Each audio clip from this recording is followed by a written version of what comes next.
me do that one more time. Good evening, everybody. I will now call this regular council meeting Monday, April 7th, 2025 to order at 5 p.m. First of all, we would like to respectfully acknowledge that the land on which we gather is the unceded ancestral territory of the Silks, Okanagan peoples, and the Splatsin of the Secwepemc Nation. First of all, I would just like to introduce to everybody our new CAO, Mr. Trevor Seibel. We've long been waiting for his arrival, and we're happy to have him here, and this is his first meeting with us tonight. And second, on just a bit of a solemn note, I regret to announce the passing of Linda Fisher. Linda was a two-term counselor. She was the president of the Alliance. She was once the volunteer of the year in our community and sat on the Okanagan Library Board. I'm just going to ask Councillor Fowler to say a couple of words before we proceed. Thank you, Your Worship. Yes, it was kind of a shock to hear that Linda had passed away suddenly like that. She joined me as another female on the board, which is often dominated by male species, but she was 2 terms with us, and I remember showing around, taking her under my wing at some of the first conferences, and she was like she was just in wonder of all of the things that were going on and how much being on council entailed. And I do know that others want to talk about things that she has been involved in as well. But one of the things that she came to council with a big reputation, and that was her involvement with the Lions Club. She was very deeply involved with the Lions and dearly loved the group. So I'll let somebody else have an opportunity to speak.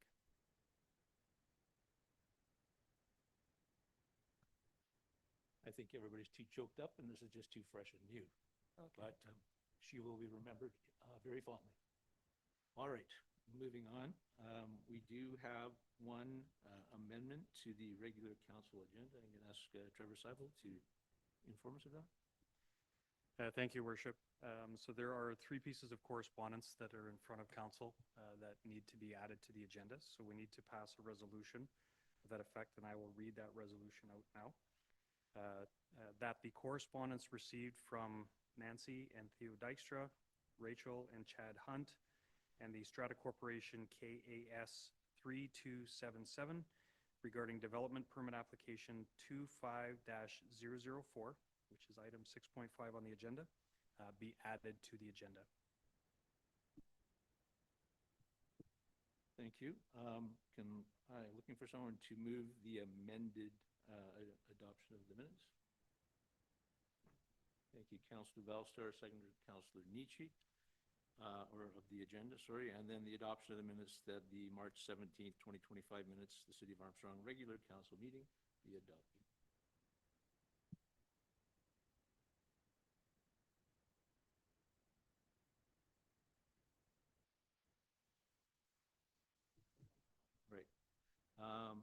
Right. And then so the adoption of the minutes for the regular council meeting March 17th be adopted. Do I have a mover? Councillor Wayner, seconded Councillor Valstar will be great. Thank you. And at this point in time, we're up to delegations 4.1. We have the Chamber of Commerce providing a verbal update. Is that correct, Patty? Thank you.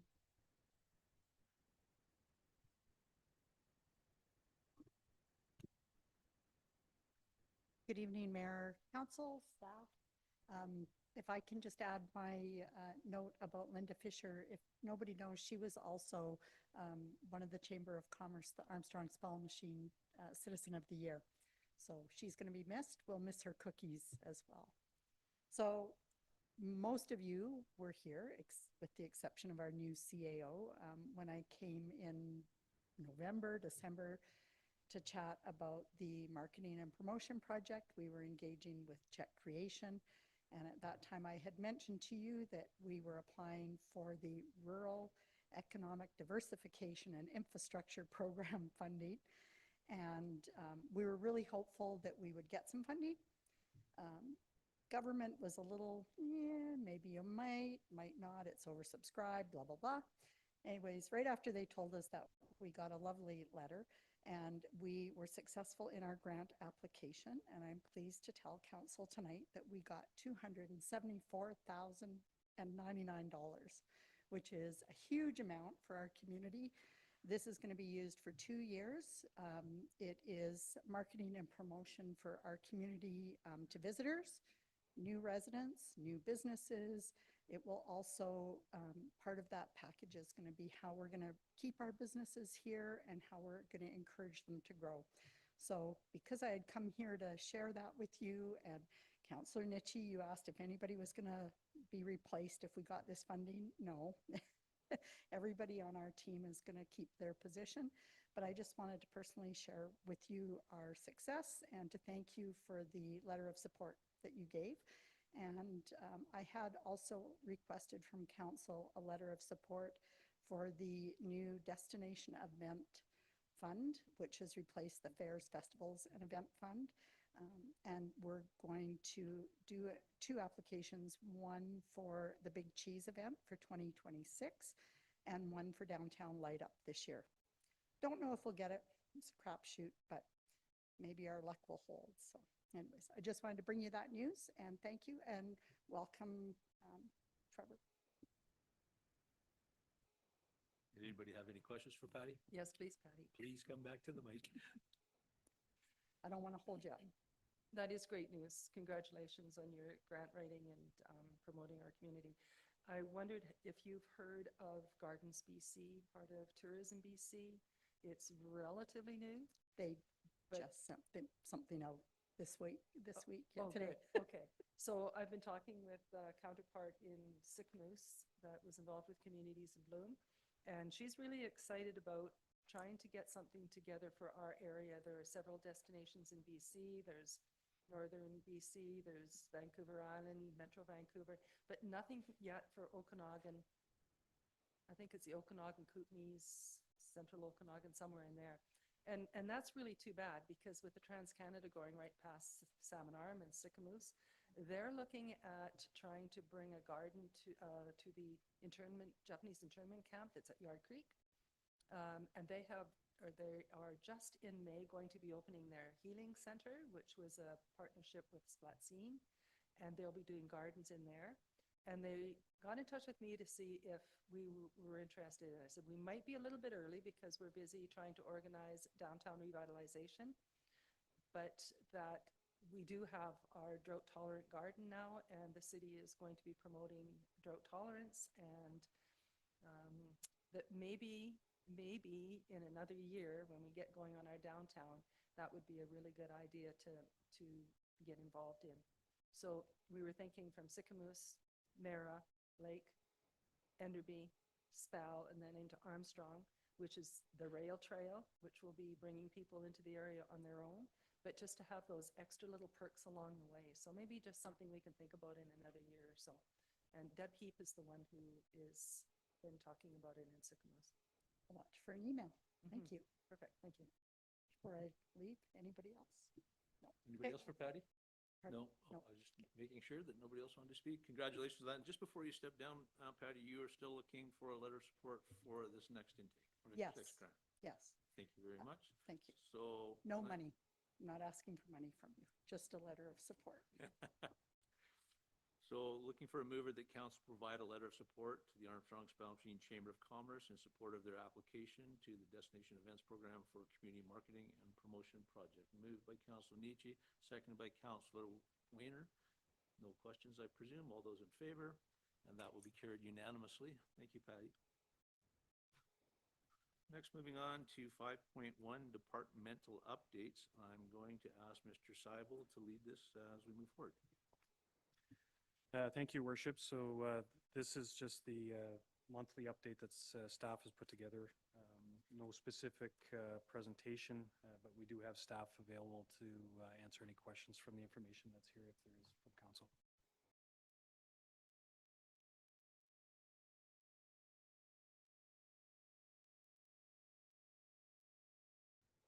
We usually go through this just a little differently, so we're just going to let everybody make sure we're caught up as we move forward here. Good? Hope got a question? Thanks, Councilor Wayner. Just looking at the corporate services update. I was just looking at the open documents for the MailChimp. I'm just curious, like, what time frame was that over? Was it over like 5 days or 7 days, or if anybody was able to know? I'm just curious how long it takes people to actually receive, like, to open that information and look at it.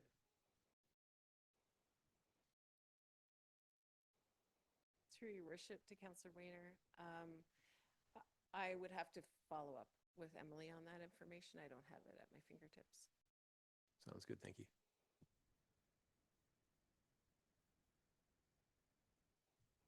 Anybody else?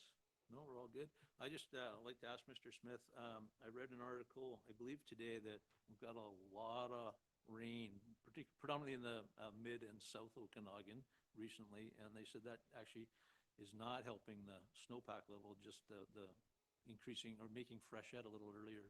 Are we facing the same circumstances here?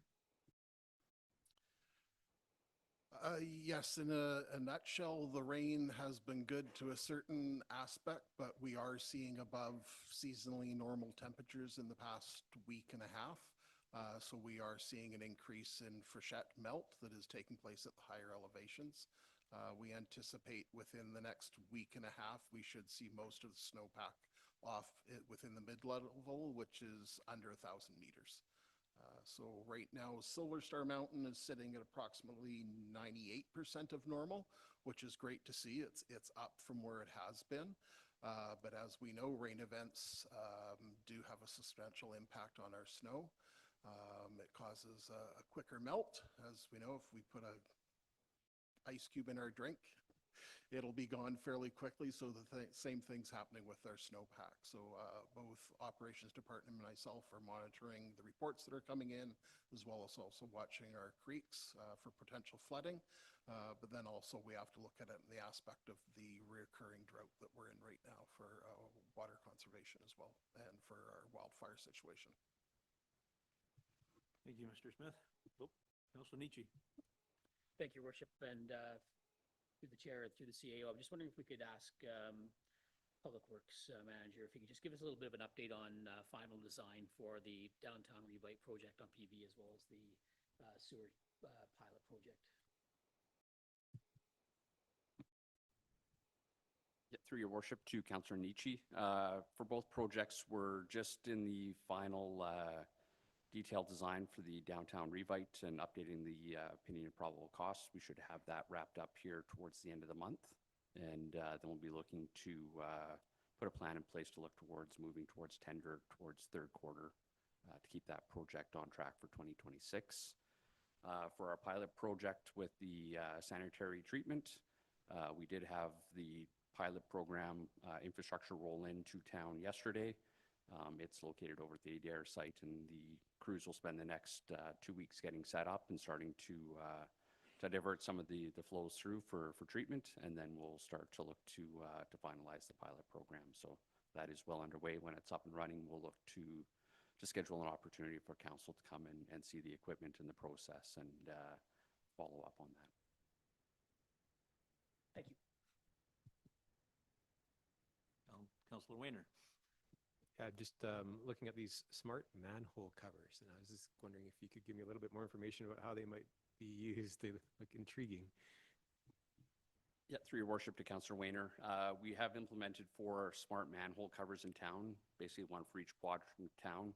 And what they do is they have a sensor that hangs below the manhole and measures flow within that manhole. It sets some alarms for us for triggers for high flows, low flows, and is a signal for maintenance if there is a blockage upstream or downstream.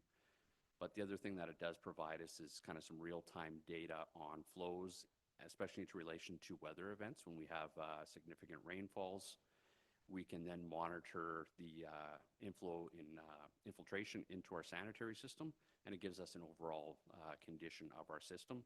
And we can really narrow that down to one quadrant at a town to try and seal those up. So it's a strong tool that gives us some maintenance insight, as well. It's used for planning for upsizing and replacement of infrastructure, depending on actual flows versus projected. And it's just another check and balance. So we'll run that for 12 months within the sanitary system, and then we'll switch that over to our storm system to get a baseline, and then just kind of build on that program from there. It's real-time live, sends alarms to our phones. Staff will be monitoring that, and as we move forward, we'll be able to provide you with some real-time stats and reporting from that as well. Thank you. That sounds fantastic. Thanks.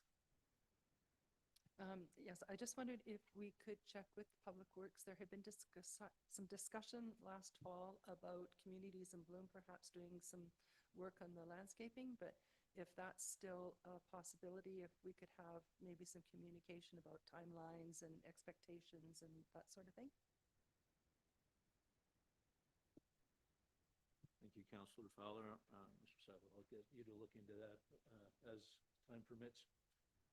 As you said, drinking water through a fire hose right now. Any other comments on, no, on our departmentals? Okay. At this time then, I'm going to hand the presentation of reports over to Mr. Seibel, and he'll lead us staff through this portion. Thank you, Worship. So item 6.1 is the Financial Services Tax Rate Report, and our Chief Financial Officer, Mr. Martins, will be able to speak to this. So Paul and Terry at this time.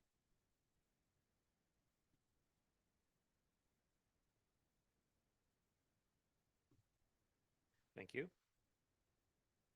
So 2025 tax rates. Before we go into the actual tax rates themselves, a little bit of preamble is in regards to the 2025 financial plan.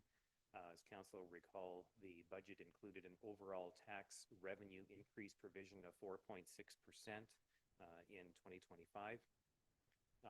The city has three city tax levies: a general levy, a police levy, and an infrastructure levy. The increases for each of them individually differ, as was presented during budget discussions, but overall 4.6% revenue increase.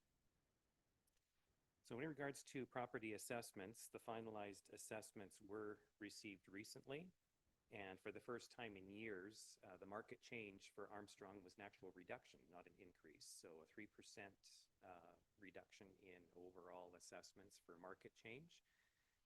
That was somewhat offset by non-market change, and what I mean by that is new assessment due to new construction. That assessment was roughly 4.9 million in new assessment. Mostly, not surprising, most of it is associated with residential. So now that that number is known, we are able to somewhat reduce the 4.6% tax increase to more like 4.3%. We're able to buy that down because of the new growth. So that always helps every year. But we never know what the final result is until the actual assessments come through. So it's always a surprise. We have to wait until that comes. With regard to the rate structure, before I walk you through the actual tax rates, staff is recommending that we look at a permanent tax shift starting in 2025 with regard to Class 8. Class 8 is one of the several property classes that BC Assessment has come up with, and that class is in regards to nonprofit/recreation. The city has 20 properties in total that have Class 8 assessment. All of them, except for one, are exempt because of permissive tax exemptions, because those are nonprofit properties. The only taxable property in that class is the golf course. And the tax rate historically for that class has been roughly double the tax rate for other commercial, Class 6 commercial properties. So staff is recommending that we do a shift to enable the Class 8 tax rate to exactly match the Class 6 tax rate, just for purposes of tax fairness. In doing so, if that's approved, approximately $9,800 would need to be shifted from that classification and spread to the existing Class 6 properties. So a small, overall quite small, and spread over all of the properties, it would be a minimal impact. But this does solve the fairness issue that that particular class has seen for a while over the past few years. So Lori's going to bring up the schedule, and then we're going to zoom in, obviously. That one is, it's pretty small to see on the big screen. So. Oh, okay.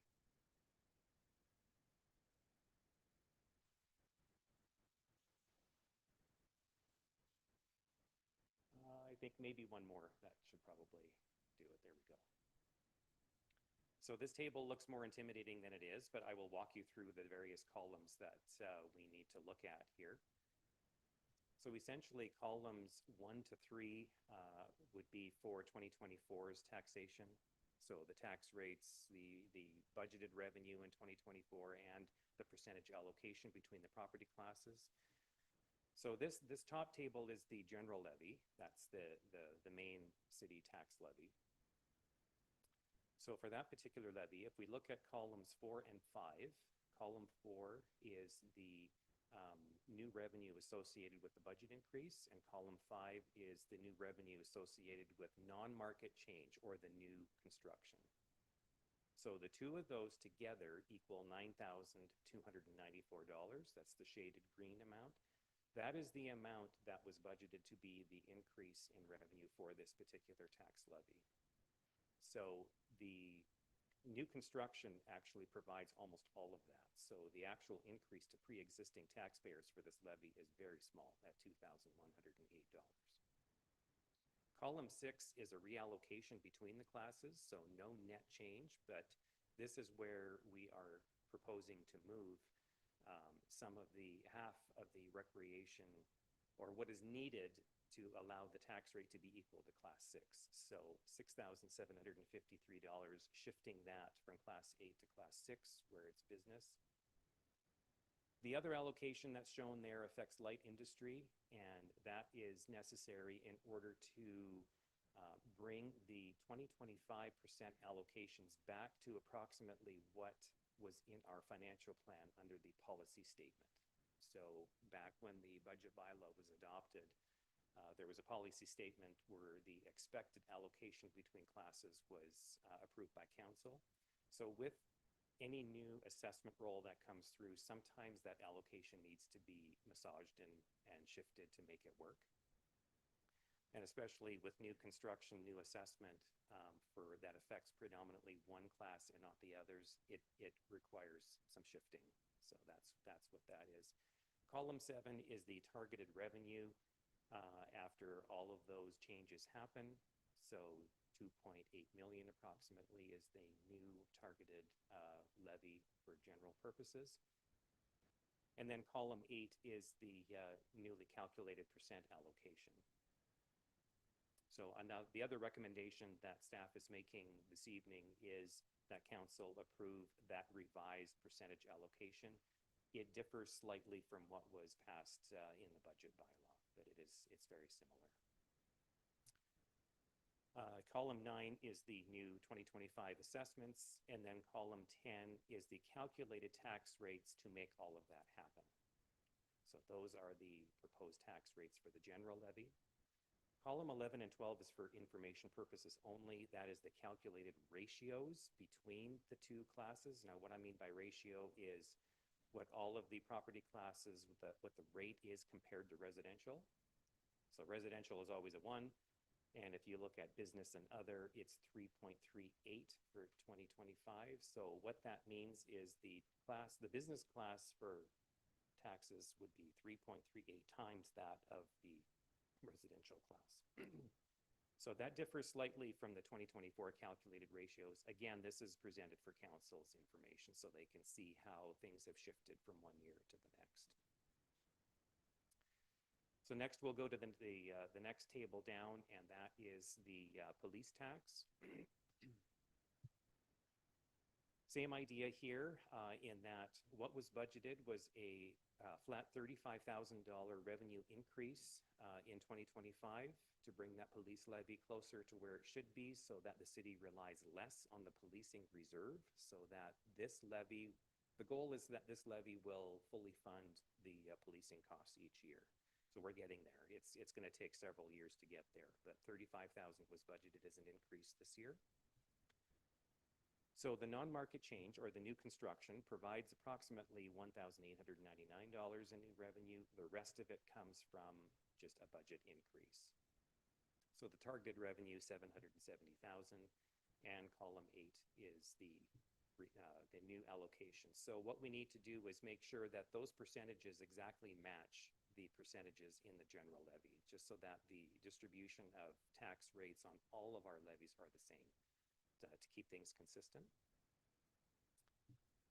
Column 10, the calculated rates in order to make all of that happen. And then finally, the third table is the infrastructure levy. This is, so if you want to scroll down there, this levy here is the levy that is solely for road and drainage infrastructure replacement and renewal. So the budget had a provision for $133,560 of additional revenue. And what that is 4.8% increase each year based on the general levy, not on all taxes, but just the general levy. And this is an objective that council adopted a couple of years ago, so we've carried on with that. It was approved in the budget.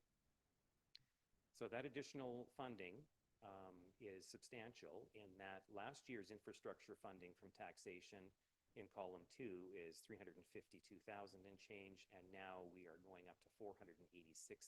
So it's an increase every year that will enable the city to tackle infrastructure replacement at a faster pace, but it's going to take several years to get there.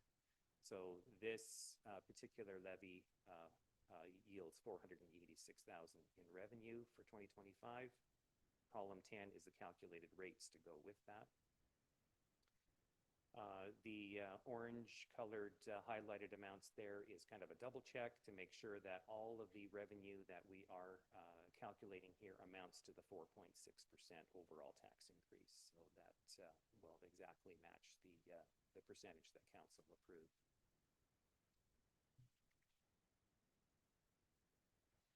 So staff is making 2 recommendations, one being that the one-time shift, the permanent shift for Class 8 properties to Class 6, so that the Class 8 tax rate for all 3 of the city's levies will exactly match the Class 6 rate going forward, and that the percentage allocation or distribution of revenue between the property classes be amended as shown on the screen for all 3 levies. And the third recommendation is that council endorse the 2025 suggested tax rates and staff be directed to bring forward a bylaw at the next council meeting.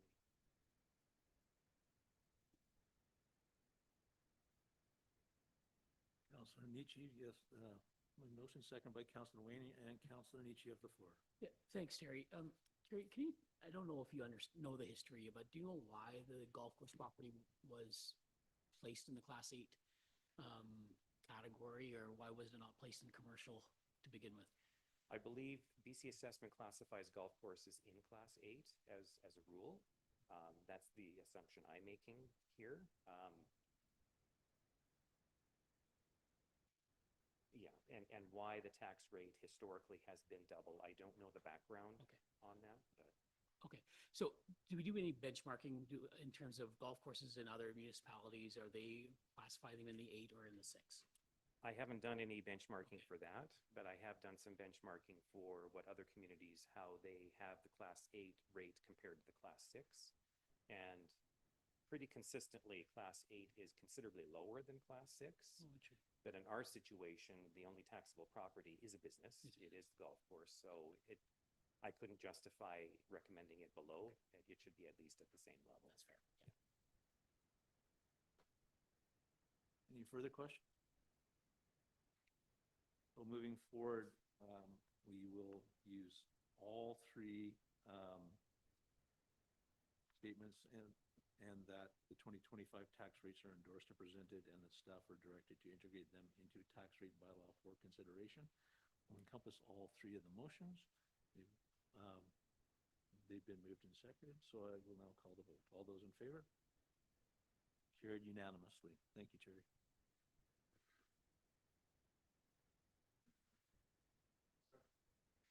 Thank you, Worship. Just as a follow-up to that, we will require a special meeting to facilitate the necessary legislative requirements to pass the bylaw.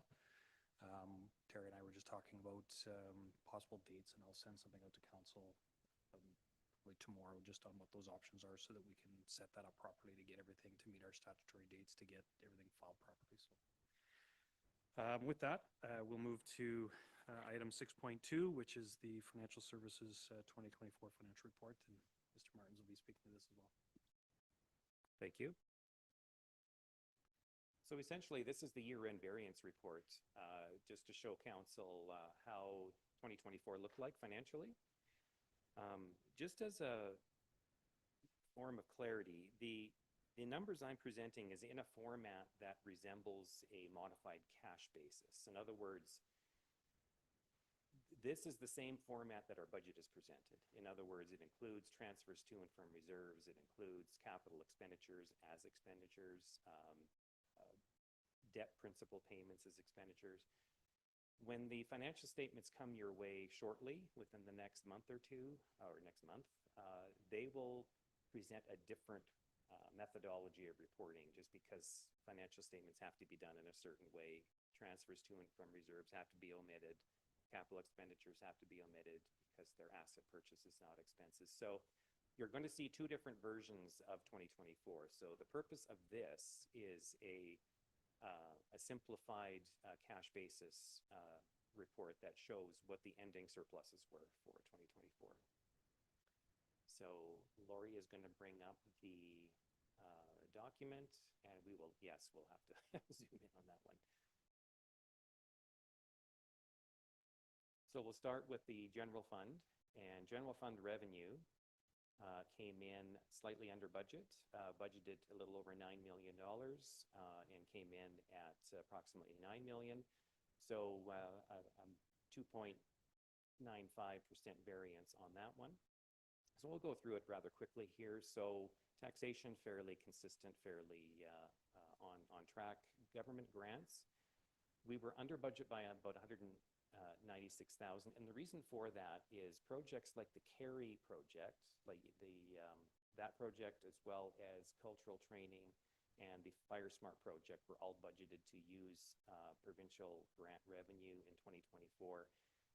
And a lot of that revenue we've already received, like that money, but it's deferred revenue. We haven't earned it yet, but we have it in our possession. So because of the fact that those projects are ongoing, there was less activity with those projects than we had anticipated. So again, they're all carrying on into 2025. So we used less government grant money for that. So that's why that's low. Sale of services, 17.7% variance. We were collected more sale of service revenue than expected, and that's mostly due to recreation, cemetery, fire, and various cost recoveries. So that's a good news story there. Investment income as well. Our investments performed better than what we had anticipated, to the tune of almost $100,000. So that helped with additional revenue. Transfers from reserves was below budget, and again, that's due to capital projects that didn't happen in 2024, such as the replacement of the plow truck, the rail trail construction. Those were deferred to 2025. So what happens is the reserve monies, they stay in the reserves for another year for 2025. Developer contributions, small difference there. We were a little bit under what we thought we were, and those fluctuate widely year over year. So it's a bit difficult to budget for that when we don't know what we're going to see. So overall, a slight reduction in revenue than what we expected. On the expense side, we have some ups and downs with that one. I'm going to start with the RCMP contract. We were over budget on the expense side for RCMP by about $50,000, and that is mostly due to retro pay that the RCMP had to pay for their members. The city did accrue an amount for that in preparation for that, but it wasn't quite enough to meet that. As well, there was overtime for policing, which the city did receive recovery from the IPE to offset that. Overall, when you combine the revenues and the expenses, the net impact for RCMP in 2024 was a net shortfall of about $12,000. So that was funded out of the RCMP reserve. And we will go down to emergency management. That was under budget, mostly due to the Fire Smart and cultural training initiatives that were deferred to 2025. building inspection was slightly less for cost than what we had anticipated. Development services, there were Complete Communities project was the activity with that project was less than what was anticipated. Again, that's a project that carries over into 2025. Public Works, there was an overage there, and that is mostly due to the allocation of outside staff labor. Just so council is aware, when we budget salaries for outside staff, we budget as a whole and then allocate it to the various cost centers. But in reality, that allocation can shift from one year to another. So we budget where we think that allocation is going to go, but in reality, it can be slightly different. But overall, we're on track for salaries. Transportation, the asphalt repair and sidewalk repair were less than what we had expected in 2024. And moving down to solid waste, that's the next one there. That was more on the high side, and that is just less cost for our solid waste garbage collection contract than what was anticipated. Parks and Recreation, that was over budget, but that was offset by increased, partially offset by, actually all offset by increased revenue on the revenue side for recreation. Projects, we were under budget by $747,000, and again, that's due to the plow truck replacement, the rail trail, and several projects that are being deferred to 2025. On fiscal services for transfers to reserves, that is over by $736,000, and that is due to a couple of reasons. One being the interest allocation to reserves. Most of our reserves do get credited by interest, so the amount of interest was higher than what we thought due to higher interest rates. As well, council approved early in 2024 that 2023 surplus be reallocated to certain reserves, so that explains most of the variance there. So overall, there was a general surplus in 2024 of $106,000 and change. Of that, $31,000 and change was for the fire service, which we report separately.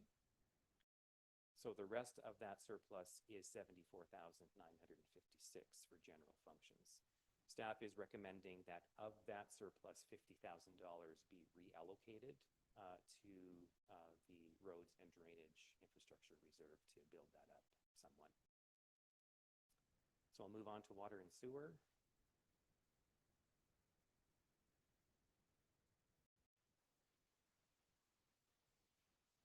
So water revenue was over by $557,000, and most of that is due to the fact that we had a transfer from surplus from prior years. So 2023's surplus for water council allocated to the water reserve. So that is why that is considerably more than what was originally budgeted for. And moving down to expenses.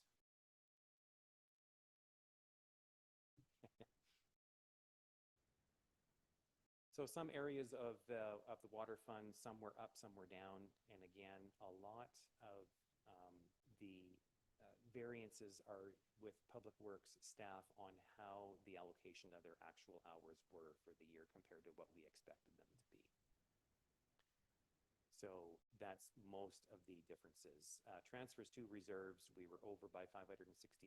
Again, that is the 2023 large surplus that we saw in water that council reallocated to the water reserve in 2024.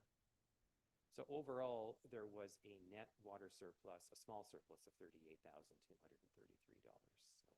So it's not out of the ordinary. It's fairly small for the size of fund that it is. For sewer, looking at sewer revenue, we were very close to what we had budgeted. The government grants, we were under by $229,000, and that's mostly due to the use of the large prepaid provincial grant for sewer treatment. Council will recall that there was approximately $14 or $15 million that we received that is sitting as deferred revenue. Again, this is an ongoing project.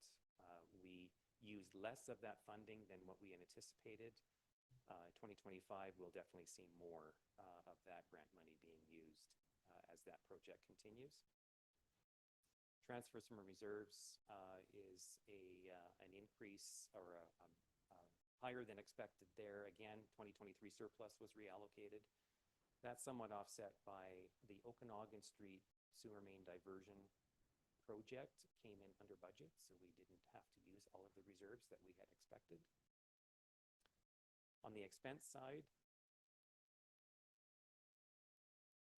the biggest one there again is transfers to reserves, an overage of 630,000, and that was the surplus from 2023 that was reallocated. Projects, we were under by 638,000, and that's due to the Okanagan Street sewer main project being under budget, as well as the sewer treatment work being less than expected, the activity in that area. So overall, there was a net surplus of, you want to scroll down a little more, 138,367 for sewer, and staff is recommending that 100,000 of that surplus be allocated to the sewer reserve. Can I interrupt you really quickly? Terry, before you move off that slide there, where would the interest accrued from the reserves, from particularly the grant funding that we received from the province, where would that be showing in that? That wouldn't be shown there because that grant money is prepaid, so we show it as a liability on our financial statements. So we only bring out money as we work on that project and as we use that funding, then and only then does it get shown as revenue. So what happens is the interest that we earn from our investments, we take that, we don't show that as revenue. We apply that, some of that interest into this deferred prepaid grant. So then it builds that up because it should accrue interest because it's a large amount. So we don't see that as revenue until we actually use the grant funding. Thanks for all that. I know this is getting a bit specific, but it comes to mind that we didn't seem to have as much snow clearing expense this year. So where would that show? Would that show in roads and, would that show in roads? Would it show in Yes. public works operations? It would show under the transportation category. That was one of the reasons why that was under budget. Okay. Yeah. So maybe again another year then, Sorry? because that's 2024. Mm-hmm. All right, thanks. So the final page to the report is the reserve balances. So staff is providing this for council just so that you can see how the actual year-end reserve balances, how they played out at the end of the year when everything was done. And again, the 2025 budget amounts for the interest, the incoming transfers and outgoing transfers. So in a way, this is a reset button. Every time we have a year end, where we have the revised estimated year-end balance for 2025 compared to the estimate that we previously reported to you in October or November when we were bringing the budget before you. So the good news is at the very end, if we scroll to the bottom there, Laurie, you can see the total. So the estimated year-end total reserves at the end of 2025, we're estimating to be higher than what we originally anticipated, and that is a variety of reasons. The interest, the actual interest that was accumulated and allocated in 2024 was higher than we thought, again, because of higher interest rates, as well as the 2023 surplus that I mentioned earlier that council wanted to be reallocated to various reserves. That bumped things up quite a bit as well. So again, this is for information here so that council can see the revised estimates for our reserve balances at the end of this year. So staff is making two recommendations with this report. One is that $50,000 of the 2024 general surplus be reallocated to the roads and drainage reserve, and that 100,000 from the sewer surplus be reallocated to the sewer reserve. Thank you. Mover, Councillor Bellstar, seconder, Councillor Weiner. Thank you. Any questions for Terry? Councillor Bellstar. Not a question, but I'm really happy to see that we're making steps towards building up our infrastructure reserve. I think that that's super important because we've got a lot of work to do out there and we need money to do it. So thank you. Anything further? No? Then I will call the vote. All those in favor? And those will be carried unanimously. Thank you, Terry. Trevor, I guess you're again. Thank you, Worship. Item 6.3 is the signing officer's report, and again, Mr. Martins will speak to this. Thank you. So the purpose of this report is there's a threefold purpose for it. Obviously, with the new CAO, we need to add Trevor to the signing officer structure. But also, staff is taking the opportunity to, again, hit the reset button on this in that a lot of the institutions that we deal with, whether it's the credit union, all of our investment firms, as well as the Municipal Finance Authority, I've noticed that they have inconsistent lists of signing officers. So one of the purposes of this report is to get a uniform structure in place so we can make the necessary changes to all of those institutions at the same time so we can be consistent. Another reason for this is to look at the actual structure. What staff is proposing is 5 signing officers, but separated into 2 groups. So Group A is what I'm calling it, and that would be the mayor, Councillor Fowler, and Councillor Drapala. So those 3 have already been on the list for signing officers, but will continue. But that's one group, and the other group would be the staff group, so that would be the CAO and myself. So what is being proposed is that all transactions and agreements relating to cash disbursements, banking, investments, and the MFA still require 2 signatures, but that those signatures, those approvals would come solely from Group B or one from A and one from B. This way, council doesn't have to be involved in the day-to-day financial approvals unless the CAO or CFO was away for some reason, and then we could still carry on. So there's a twofold recommendation there for that change going forward.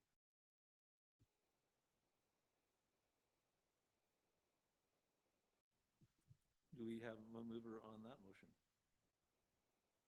Councillor Drapla, thank you. Councillor Bellstar, thank you. And any question? Councillor Nietzsche. Thanks, Terry. I've been grappling a little bit with the second and that part of the resolution in terms of 2 signing officers being staff only. I still would like to see some sort of check, even though it's at a super high level. It's not an issue of trust. It's just an issue of transparency, I think, ensuring that there's council oversight, particularly when we're dealing in millions of dollars related to MFA and other investments associated with that. So my preference is that we still require a Group A and a Group B,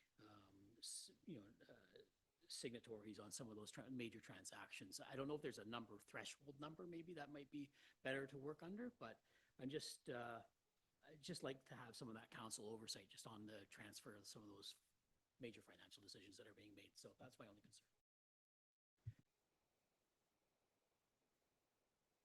Do you want to add to that, Councillor Weiner? I guess I'd ask staff if that's a common place or what would be common practice or best practice. It varies between communities, between municipalities. Definitely when a municipality does grow and becomes larger, there is a tendency for staff to be solely looking after this. This is an operational thing. What I would suggest is if council wants to be still seeing that, what staff could do is provide regular listing of transactions for council to see. Weekly check run listings, EFT payments, things like that, where staff could provide that to council on a weekly basis or something similar to that. That's a suggestion. That way council can still be alerted to where the money is going, what transactions are happening. Councillor Fowler? That just seems like it's a little more work than having one of the councillors come down and sign the check run. Call me old-fashioned. I kind of like the idea of having one elected official and one staff too. Not that we don't trust our staff, but I kind of like the idea of it. So this is to all reimbursements. Like I'm currently am signing off on things that would be removed from my portfolio at that point. I'm not opposed. I do enjoy reviewing where we're spending our money. And that's a piece that I don't want to lose. If there's a way to be informed and without actually doing the signing, I'm still comfortable with that. Thanks, through the chair. That's why I was saying, I'm wondering if there's a threshold that we should order, like, the day-to-day accounts payable where we're paying the contractors out and doing that kind of stuff. I don't think we need to be, we understand that those are all authorized contracts, et cetera. It's above a certain threshold, or if we're moving funds around from different financial institutions and that kind of thing, we're talking in the millions of dollar range. I think there needs to be, I just like the idea of having council oversight. If nothing else, just for the fact that the mayor or one of the signing authorities on here has an understanding that we're moving things around here. And they said, it's not a trust issue about staff, it just provides that extra level of transparency. Councilor Drapley, you haven't weighed in yet. I want to hear from you. I think if we're, talking about transparency and being informed, then it would probably make more sense to me to have a report coming through council in some capacity. I don't know exactly what that would look like. Like, I wouldn't want it to be super onerous, but right now, like, for the most part, the mayor gets to see that, right, and goes through, but I don't know. I don't think I've ever used my signing authority with the city. I don't know how long I've been on there, but so I don't consider myself more informed than any of the other councillors on that, right? But it would be good to see a little bit more about where the finances were going. I think it'd be about drilling down and figuring out what that report looks like and how often it comes to council, because we don't want it just to be a make work project of stuff that's kind of ongoing all the time. Councilor Weiner? Yeah, I'm just thinking that I'm fine with the motion as is, and then coming up with an arrangement as far as reporting went after the fact. And like I said, I don't see the reports now, and it is nice to have some oversight and some knowledge there, but we also gather reports. So yeah, I'm fine with this as it is, and coming up with as far as reporting after the fact would be all right with me as well. Councilor Nietzsche, I wanted to ask, would you like to make an amendment to the motion with providing oversight and go from there? Well, that's what I'm just wondering. I'm just wondering if we could add something to the motion where essentially we giving preference would be that it would be a Group A and a Group B member signing off. However, there is still authority for only Group B members to sign off if there's nobody available. I'm just wondering if that might be a compromise. So the staff would still have the authority, to sign off if they needed to, but the preference would be that it'd be a member from Group A and Group B signing off. I'm not trying to overcomplicate or create more roadblocks or not improve efficiency. That's not the intention here. The intention here is just to have that general oversight. With that addition to the motion, would we have a seconder? Councilor Valstar? Well, I believe the amendment would be to still have, or would that be a defeating of the motion? I'm going to leave that one up to you, Mr. Trevor. Thank you, Worship. So there's a couple ways you can do this. You can either have a friendly amendment with the approval of the mover and seconder to change it to read that the two signing officers with the preference, with one from Group A and one from Group B, and then as an alternative solely from Group B. Or you can put the amending motion to change the original on the floor, vote on that, and then deal with the original motion. So there's a couple ways you can go about it. Councilors Drapley and Valstar moved and seconded the original. So if they were open to a friendly amendment to change it so that the preference, so basically so it says with require authorization from two signing officers with the preference being one from Group A and one from Group A, one from Group A and one from Group B, or two from Group B, just so that it's clear that the preference is the one counselor, one staff.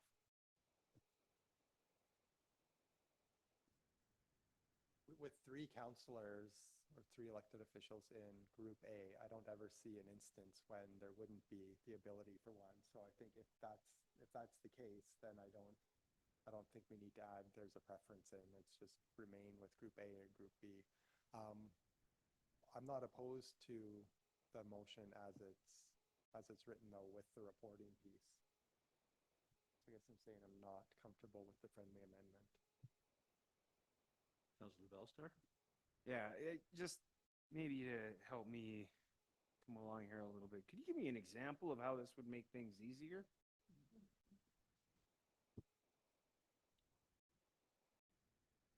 I can give you some information in that what we're planning for 2025 is to implement an EFT payment protocol. Right now, we don't have that set up. So during the mail strike, it was noticeably not there. And the goal, one of the goals that I want to see this year is implementing an EFT payment system. So right now, everything is by check. So that's why the mayor comes in once a week, well, more than once a week, but comes in for signing checks. So when we gradually are moving towards EFT payments, we're still going to have some checks, obviously, but that's going to be hopefully drastically reduced. So in place of that, there will be EFT files that will need to be released. We will need 2 approvers to go in and release those files. And again, it seems more efficient to me to have staff look after that rather than calling on an elected official to log in and provide an approval for that. So just a question, go into where? Into a physical building or log into something? It would be logging into our banking protocol. I think I like the Group A and Group B better. Yeah, I think that's good rationale, Terry. I think I would support that. I'm just wondering though if, I don't know, if the movers would be, or mover and seconder would be interested in discussing an amendment regarding, what I'm getting at is movement of funds with either to MFA or to some of our private banking institutions that's holding some of our reserve funds, just to ensure that there's some oversight over that. I don't have a problem then with the AP stuff. That's not a problem for me. I can live with that. If we're going to EFT, that makes good sense to me. But I'm just wondering about the major transaction movements for some of our investments, should maybe have some council oversight.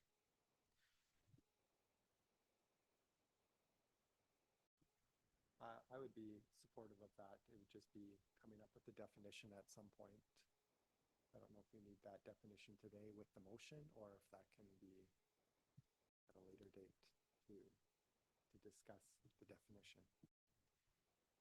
I would suggest that we can come back to council with some options, for sure. And for now, Shall we withdraw and defer?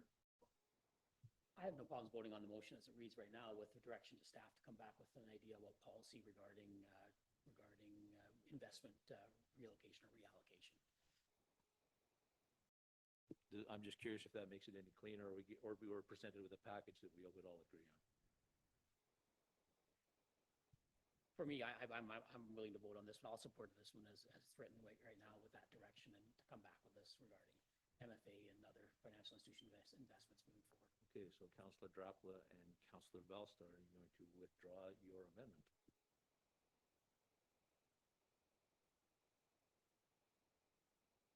So back to the original then. We have a mover, we have a seconder. Councillor Bellstar? So just to be clear, we vote on this and the idea is that we're going to come back to it with a threshold idea of major transactions. Thank you, Worship. What I would recommend is that after this resolution is passed, a follow-up resolution is passed directing staff to bring back a report addressing that issue. And then that way we'll bring it back and with some options for how we deal with it. Any further comments? I'll call the vote then. All those in favor?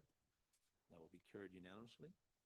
And then we'll be looking for a resolution for staff to report back to council with some parameters around amounts. Yeah, reserve allocation and investment allocation policy or recommendations. Thank you. I'll take that move by Councillor Nietzsche then. We got pretty much understand why the motion reads there? Yep. Is he okay? Seconder, Councillor Bellstar, thank you.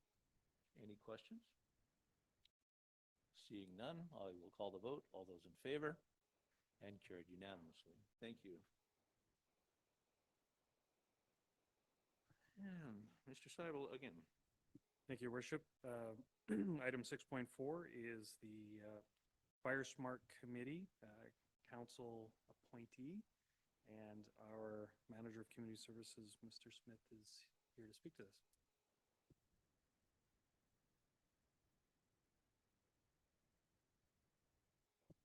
Good evening through your worship to all of council. Just wanted to advise you, we are having some audio issues tonight for our online YouTube channel. So we would ask if you can speak directly into your mic so our viewing public can hear us. And after I finish speaking, I may go into the cupboard and try and adjust some of volume. So if you're wondering what I'm doing, that's what I'm doing. So the point of me being up here is to seek an appointment from the membership of council for our community Fire Smart Resiliency Collaborative. If I say committee at any point, it was a committee up until last Monday, and then the province changed it to a collaborative. So under our Fire Smart program, part of the agreement with the province is that we must create a collaborative of representation from our community. This group is to provide support to our coordinator for the Fire Smart program, as well as myself as the manager of the program. The collaborative acts as a mechanism to support those individuals to find directions that we can make our community a more fire smart community, but also to assist us on our regional approach as well. Currently, our staffing are already involved in a regional program with all of the 7 partners within our local area. But we really want to make sure that we have a strong program here within Armstrong, so we felt it was important to have that specific program operating within our community. Really, it's an opportunity for members of our community to engage with members of the public, to help educate the members of the public, to bring information forward to our program, to act as a conduit, to help identify activities that potentially could be led within our community, and then ultimately, as I was saying, to help spread the word of fire smart practices within our community. So staff are looking for that representation and do have a recommendation before you tonight that whoever it may be is appointed to the City of Armstrong Community Fire Smart and Resiliency Collaborative. Thank you, Mr. Smith. I did receive somebody, one of us, interested in being the appointed person. That was Councillor Wayner. I think that would tie in. I am correct. Yeah. I just wanted to check on the time of day for the meetings to make sure there is no conflict. It is definitely adjustable. Okay, so as long as I can. We've set some estimated dates that we would have 4 meetings throughout the year. There's no set time period for that meeting to take place. But knowing most of the individuals that are going to be involved in this opportunity will be of working people, and that they will more than likely have other commitments during the day. So, yeah. Perfect, thank you. Yes, moving forward then, yeah, Councillor Wayne expressed an interest, and I think he would play a great job in this role, as he's sitting on the Fire Commission also. So I think that ties in nicely. So I would support that if he's willing to accept. Would very much like the opportunity. All right, then. So we have a mover, the Councillor Wayner. Thank you, Councillor Nietzsche, and second, Councillor Valstar. Is there any questions? All those in favor? Carried unanimously. Thank you, Councillor Wayner.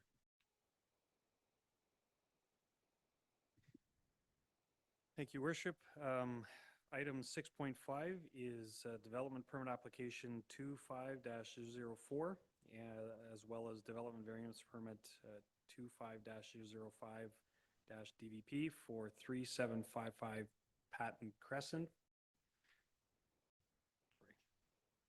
And our Manager of Planning Services, Laura Cordell, will be speaking to this. Councillor Valstar had wished to excuse himself from this segment, as there could be a conflict of interest. I have to declare a conflict of interest where I may be the electrical contractor for the project.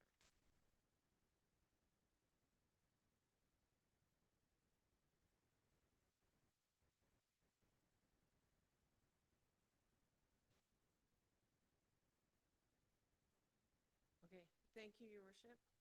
Tonight we're here to review Development Permit 2504 DP and Development Variance Permit 2505 DVP for 3755 Patton Crescent. A little bit of background, this is a development of a multifamily complex in a residential / public use area. It's adjacent to some multifamily currently, some single-family homes, as well as the high school. It's right next door to the high school. The current zoning on the property is residential, medium to high density, with a maximum density calculation of 22 units on the property. It is within the multifamily and infill residential area form and character development permit area. The purpose of this development permit area is to create opportunities for higher density housing, to have a variety of forms of compact housing, to have urban design and livability. A little too much, Warren. And to have it designed for durability and attractive appearance over the long term. Also, it looks to integrate new infill development with the surrounding neighborhood and to provide new housing forms which are affordable and appropriate to the needs of different groups of the population.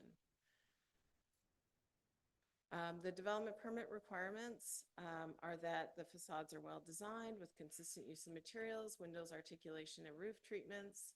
They want to create pedestrian interest and integrate with adjacent buildings. Ground floor units in townhouses and multifamily buildings should have individual front doors that are directly accessible from the street. Ground floor units can be raised to provide privacy for them. And then also to retain any existing mature vegetation, which doesn't apply here because there is no vegetation on the site currently. Also to orient them to minimize the overlook of adjacent residential properties. Use varied appearances that reflect the character of surrounding neighborhoods and use building setbacks similar, particularly for front and side yard setbacks. The zoning requirements for this property are that that wording on that first line is awkward. They have parking requirements of 31 stalls and they're proposing 52 stalls. They have shown a waste area and we'll work with them to ensure the screening is there. They have included a landscape plan and they have provided adequate private amenity space on site. They will require some separation shown on the plan for the private amenity space for the suites, but the space is there. The setbacks for the front yard are 5 meters and for the rear yard are 5 meters. So you can see here, they're requesting, this is their site plan, and they're requesting to vary the 5 meter front yard setback from 5 to 2.68, and the rear yard here from 5 to 3. And just for these buildings here meet the setbacks. This is the design that they have provided.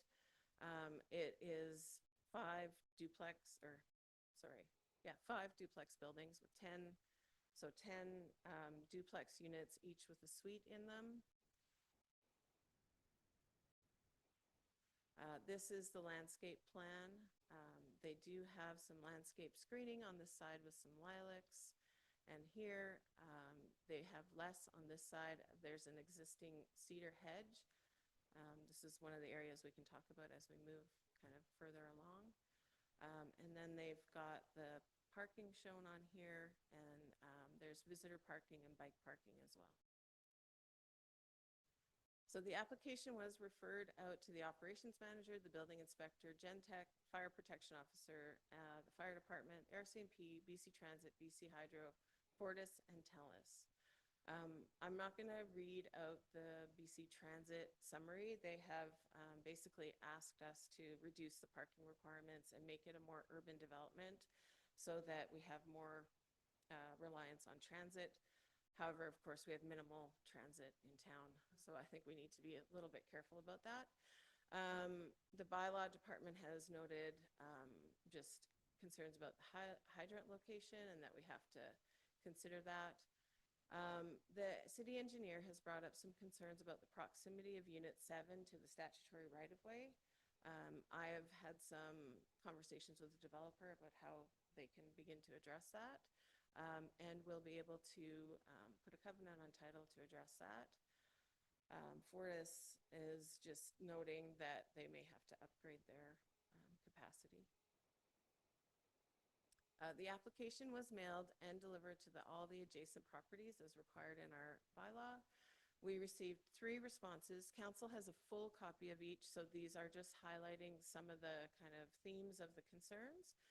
So at the strata to the west, they are opposing the relaxation of the setback, which is the point of which we circulated for the letters, but they've also expressed some additional concerns with the height, the landscape screening, and the building appearance.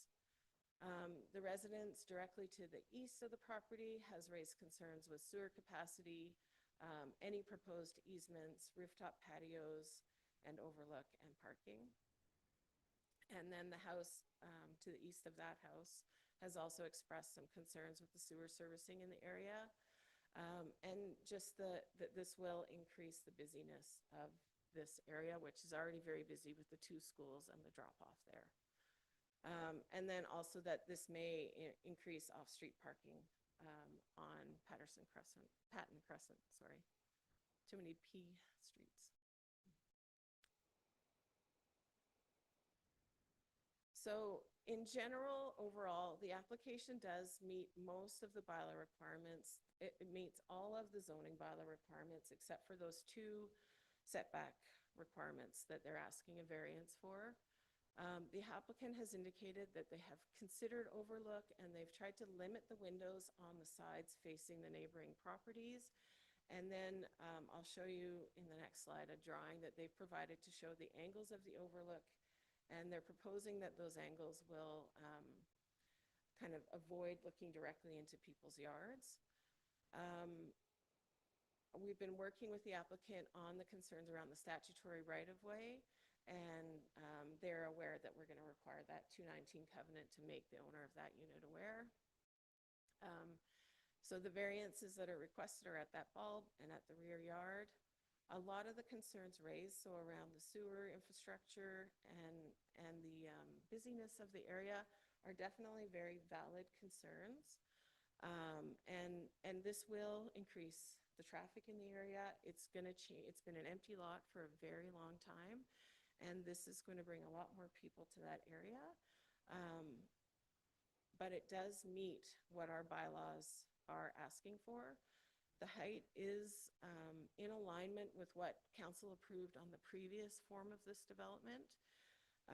And it's in alignment with our new zoning bylaw, which anticipates an increased height and an increased density on the lot. To address some of the concerns that were raised relating landscaping, we can work with the developer on changing some of the landscape plan to increase the density of the planting, to remove some of the trees that are of concern, and to ensure that it doesn't impact that cedar hedge that screens the 2 properties. That there'll be 2 stratas, so the 2 stratas from each other. And I can continue to work on that with the applicant and get to a place that is satisfactory before we register the permit. This is the drawing they've provided to show that overlook. So it's meant to show that, you know, from this height, you'll be mostly primarily looking at the roof. From the ground level, with the hedge there, it will screen. Of course, we know that that hedge may not be there forever. Cedar hedges are prone to heat stress. So I think requiring additional screening on that inside wouldn't be a bad thing anyways. The area is quite small though. So we will work with operations to address the concerns raised about sewer capacity and function in the area as we go through the process. With the new legislation, we have the ability to address some of the infrastructure concerns at building permit, which we didn't have prior.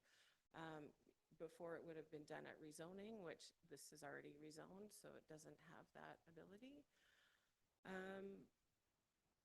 And I guess I've already said all this, the Section 219 covenant would be required to be placed on Unit 7 to notify them that there are possible concerns because they're so close to that right of way.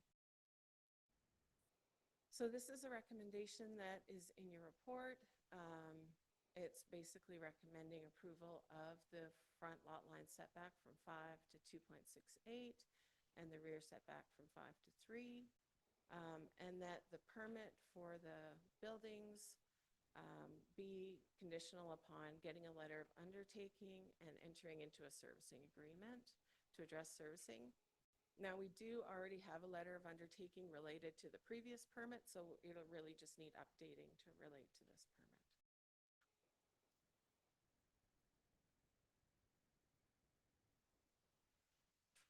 I'm just going to grab my water.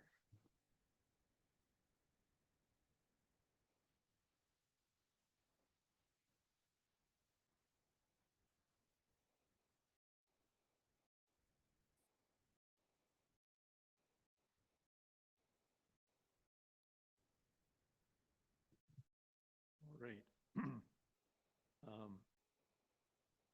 Let's start with the proposed motion. We'll do one or the two motions together, please. Do we have a mover? Councillor Nietzsche, thank you. Seconder, Councillor Wayner. And we will open the floor for questions. Yeah, through the chair.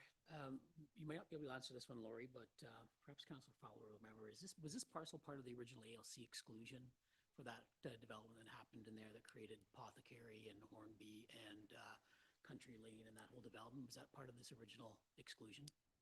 Yes, that's through your worship to Councillor Nietzsche, that's my understanding. This was all planned to be developed simultaneously, but this piece hadn't been done. It's had several prior development permits, and it currently has an approval on it for a building. So for council's information, when that property was excluded from the ALC many years ago now, it was always intended that higher density development would be seen in there. In fact, what we ended up with was actually much less density, a lot of more single family houses and duplexes in there than what was originally planned for. The original concept plan that council went to bat for on the ALC exclusion was actually more of a seniors assisted living care type of facility that actually had stages to it, where there was independent living and then assisted living and then full seniors facility with full assisted living complex in there. And then what we compromised with when that kind of development fell apart was what you see there now, which is primarily a residential development. But it was always anticipated that there would be higher density development within that subdivision when it came forward. So I just wanted to make sure that they were well aware that was the original intention of that exclusion, was to go higher density. Obviously, that was almost 20 years ago now that development was developed, and certainly are in a much different state in terms of our housing situation within the community and within the province and the country in general. And I think that having to find creative ways of densifying is something that we were told to do almost 30 years ago when I was on council, and we're finally getting around to seeing higher densification now. That being said, I don't take, I take seriously the concerns that some of the residents have brought forward within their recommendations here in terms of infrastructure and traffic, and those are all valid, and I appreciate those. I was curious, does this development permit then, or does this development trigger any sort of capital cost contributions or improvements to infrastructure? Through your worship to Councillor Nietzsche, yes. So every unit, except potentially maybe the secondary suites, would be contributing to the community amenity. So it goes into each of our infrastructure reserves, and it's about $15,000 per unit. And then, as council discussed at a prior meeting, we have reduced that for small secondary suites so that it may not apply to these suites. We'll have to assess it based on the size. Well, the size will be okay, but the construction value of the suites themselves. Councillor Fowler. Yes, thank you. Thank you, Laurie. This was quite detailed and it crossed a couple of things off my list of things to ask about. I'm not sure that a couple of things that I have left to talk about actually are about the variances, but they're on here, so that leaves us open to talk about them. So on unit 10, there's about 3 meters between a side yard setback there. So it just didn't make any sense that in a 3-meter area, you're going to have a green ashlar with a mature site of 60 feet and 45 feet width. That would be probably giving an umbrella to the driveways on the opposite side of the multifamily housing. So I'm glad to hear that that changed. I would hope that when discussions come up again about the landscaping there, that we do take into consideration that Armstrong is working on drought tolerance and that green ash is not that. It does say, Grandma Google said that it will grow in dry or moist, but it prefers moist, so that doesn't make any sense. The other thing is, it was a little bit difficult on my little printouts and whatnot, but I take it that the glass balconies are facing each other, so they're facing each other to the street. Is that correct? On all of them? Yeah, I just found that a little bit confusing. So, Councillor Fowler, the glass balconies have been set up to, I would say, to face the view more so than internally, and then to provide privacy from each glass balcony so that they're not looking straight at each other across the balcony. So they'd be looking out more towards the view. Okay, so for example, is there a glass balcony facing the multifamily or the houses Yes. on Patton? Or is it just the end of a balcony that would be facing them? No, if you look at this one, you can see that it would be facing, this is towards the strata to the west. So the balcony would be looking out that way. Okay, so then with the rooftop and glass balconies that are facing the only direction that's going to interfere with the people who are already residents there, can there be screenings on the glass balcony so that they don't look through the glass balcony up to 4 feet, but they have to have some kind of screening there? I think that would help mitigate some of the concerns with development for both sides, for the houses and for the multifamily. We can certainly work with the applicant on the final finishes on that That's for the glass. development. Yeah. Yeah, I kind of thought so. That's why I prefaced my questions by saying it might not have had anything to do with this part. And then, of course, the other thing is that, the concerns with the sewer. So, and I understand that maybe that's not part of this either, but is there a way to address some of those concerns to the people who have taken the time to come out to the meeting tonight? Because, we haven't had an audience before. And it's really nice to have them here, and I'd like them to be able to think that they got something out of coming and being here in person. Through your worship to Councillor Fowler, thank you for that question.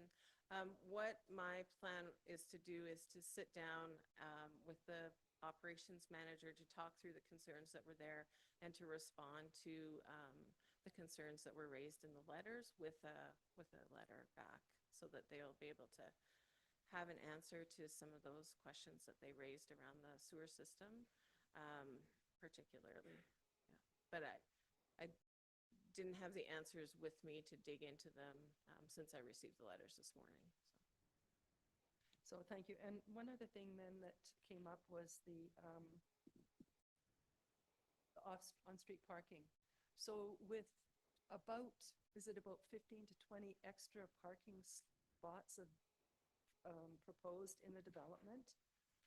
That should mitigate any off-street parking. I guess we can't stop any from parking there, but I think maybe having more parking spots than are required is a novel situation in itself. So I hope that can be dealt with as well. Through your worship to Councillor Fowler, there's actually, I think, 21 extra parking spots. So they've far exceeded the bylaw, which hopefully will address some of those concerns. But as you said, we can't stop people. Well, we could, I mean, we could stop people, but in general, we allow people to park on the street throughout the community.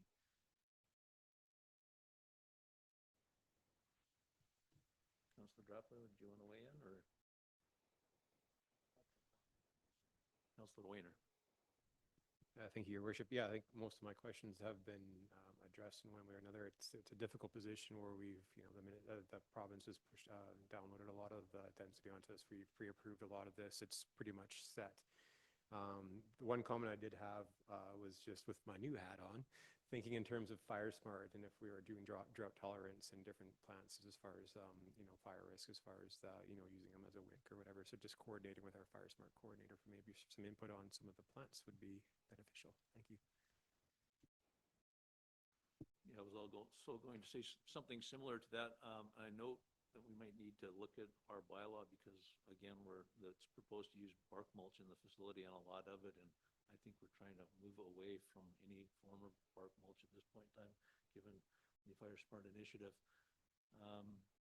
Councillor Fowler, you had something else? Yeah.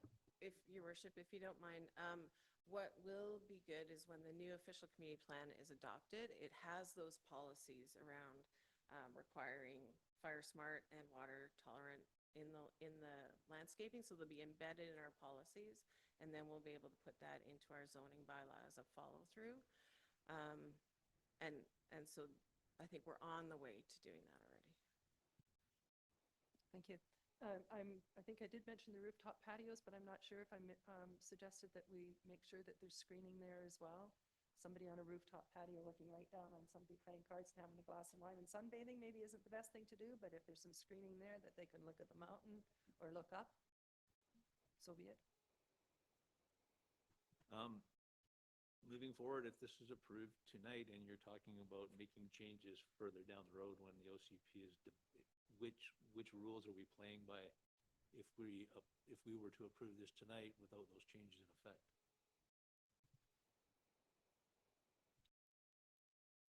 Sorry, your worship. So are you saying, like, once we adopt the OCP, could we go back and, or yeah?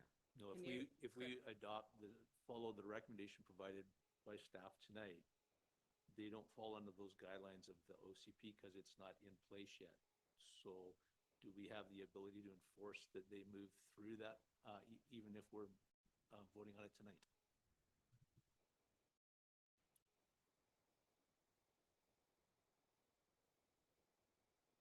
Sorry, my apologies. If council provides that direction, I think we have the ability to require that above and beyond the bylaw.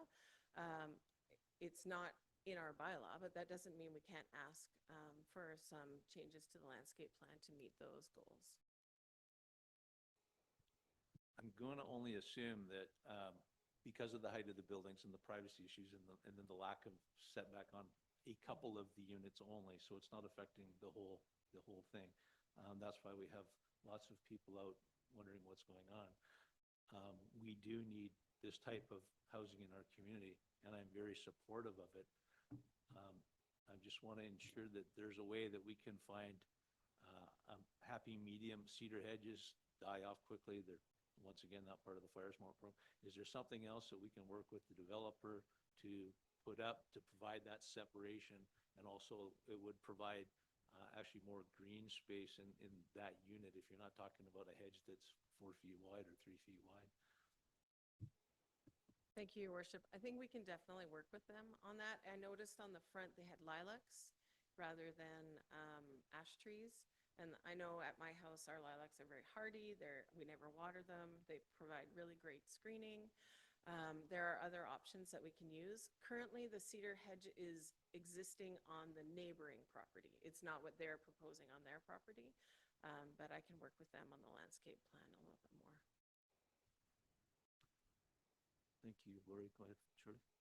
Hypothetical question. Of course, we don't like hypothetical questions, but I'm going to throw this out there. If there was a discussion with the multifamily people And if they were starting to think drought tolerance and that hedge came out, would there be a possibility for the developer to pay to put in a 6-foot fence? Just, I'm not even saying that any of them want to take the hedge out. I'm just saying if that ever happened. Through your worship to Councillor Fowler, unless we were requiring that, that would be between the stratas at, or if the developer was still under development to address that. If we require it as part of the permit, we can ask for that now, but later it would be just between the property owners to sort out what works best for them. So between strata to strata, or if it's still under development, the developer working with the strata. So are you saying that would have to be a decision made tonight? Well, if the direction from council is that you want them to put a fence up regardless. Yeah, no, that's not my Yeah, suggestion. but if it Boom. happens later, it'll have to be a neighbor agreement between 2 private property owners. That's what I'm saying. Interesting. Councilor Drapla? Just a quick question. So if we vote in favor of this tonight, does it come back to council in any capacity, or is this the one and only time that we would see it? Through your worship to Councillor Drapla, this would be the only time you see it if you vote in favor of it tonight. Unless, of course, they required further variances or something changed. Any further questions? I will call the vote. Those in favor of the recommendation? That looks like that's carried unanimously. Thank you.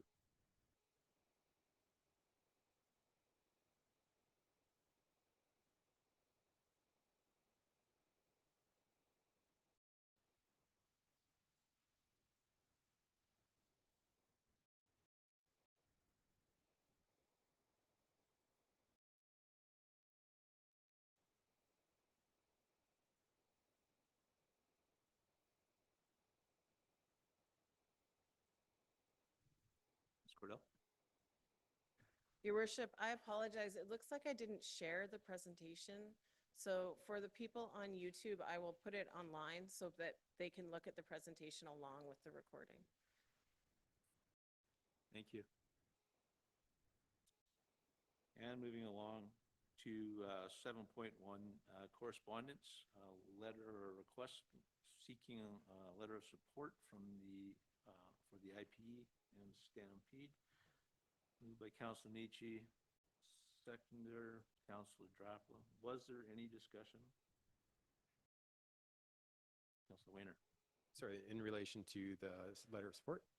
Yeah, just the only thing that I add is that it's nice to go through the process of the council meeting. That part of what I think I was looking for is just to make sure, not necessarily from this group, but from other groups, there could be like a values conflict or something along those lines. So I think it's important just for us to have the opportunity to discuss this as a group if something were to arise, and to make sure that there's just some form of process for us to be able to make sure that we're acting in the best interest of the city.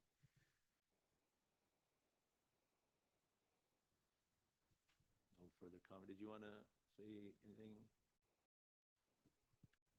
Sure, I can add to that, Your Worship.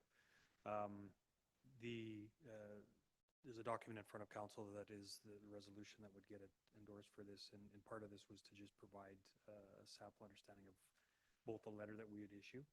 I completely agree with Councilor Wenner that in the future, what we'll work to do is to have some of that information outlined and identified when it gets put on an agenda so that we can establish if there is any conflicts.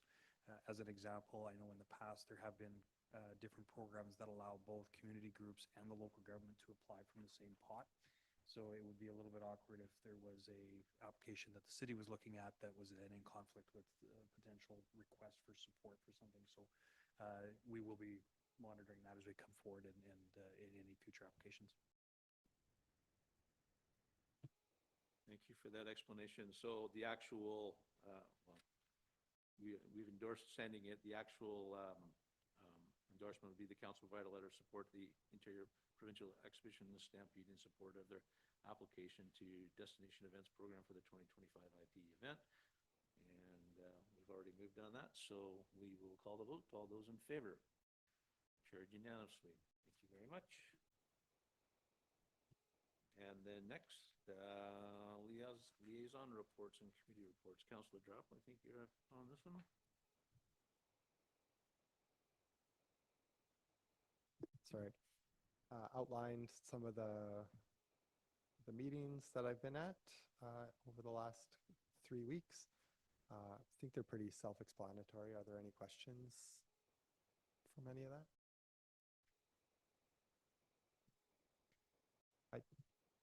I think maybe just to highlight, I'm seeing what I wrote here for the chamber.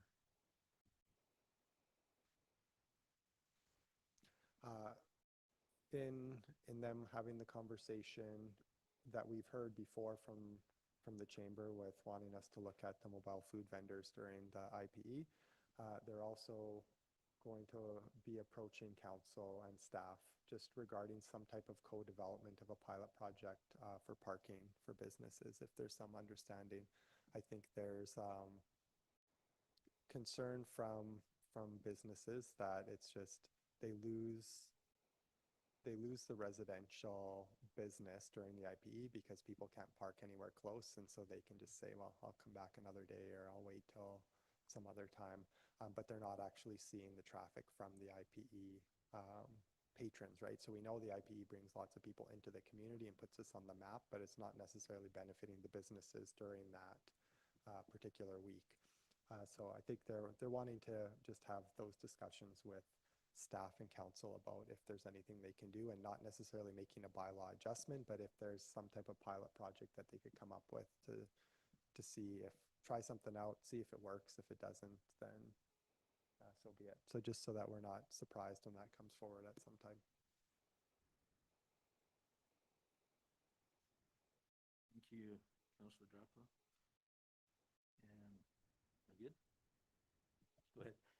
Thank you. I didn't have anything to put as an addition to the agenda because I don't have any past minutes, so they're still in draft, but I did have, I don't know, 3, 4, 5, 10, 20 meetings in the last week or two.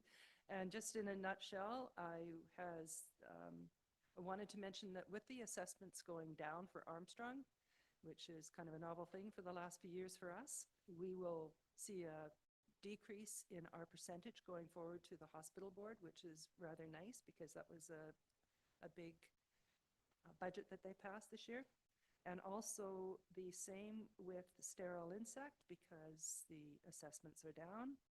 I wanted to mention that the Okanagan Basin Water Board meeting, we were able to swear in the new replacement for Anna Warwick Sears. So as an executive director is Melissa Pesce, who was at the sterile insect release and the Fruit Growers Association.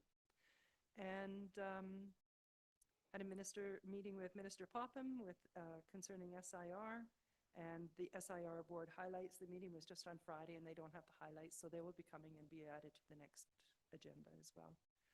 And a bus tour in the South Okanagan was fruitful.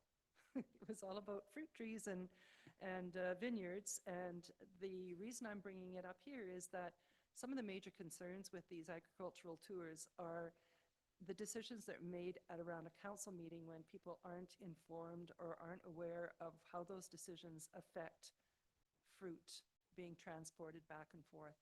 And as an example, the first bus tour I went on, there was staff and there was fruit growers and there was elected officials. And they took us down a road on the other side of the Kelowna airport.